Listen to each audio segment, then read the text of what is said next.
Bonjour, observatoire de Foncode, télescope 14 pouces plus spectrographe Shell, présentation du matériel.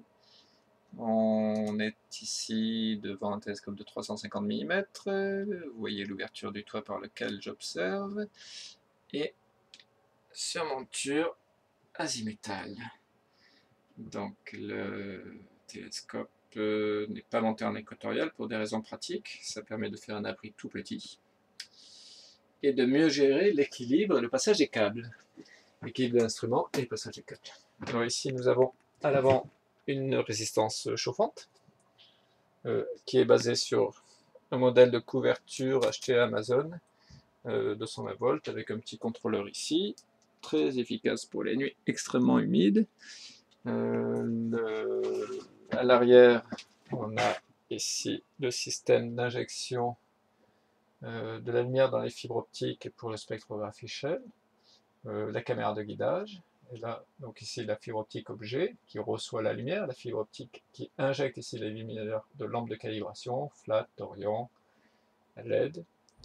Une caméra qui me sert une caméra de surveillance du ciel, une webcam 31, DMK31, avec aussi une surveillance donc de l'attitude du télescope.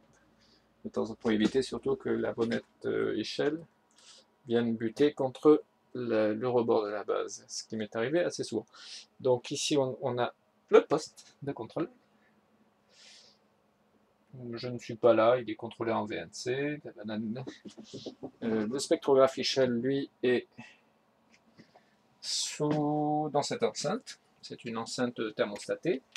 Il y a hygrométrie constante.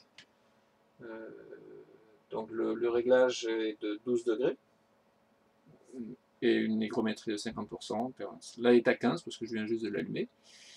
On a ici l'unité de calibration, échelle, avec mirror, LED, tar, tungstène, qui sont les différentes actions qu'on peut faire avec cette unité. Allumer la lampe de les LED, allumer l'orion argon, tungstène, bon ça sert pour les flats, la détection des ordres et calibration des ordres. Le miroir permet d'injecter ces différentes lumières au niveau de la bonnette. Là on a une unité de puissance qui permet d'alimenter la lampe de calibration Thorion Argon. Le reste de l'observatoire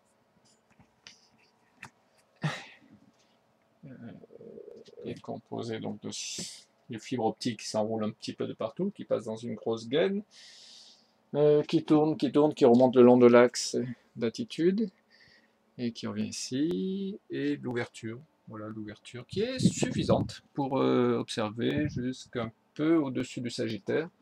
Et lorsqu'il s'agit d'observer plus bas, je démonte le pignon assez simplement avec qui est relevé par des clés et je retire le poids. Voilà pour l'observatoire de Foncode. La surface de l'abri fait à peu près 4-5 mètres carrés. Voilà. J'espère que ça vous renseignera.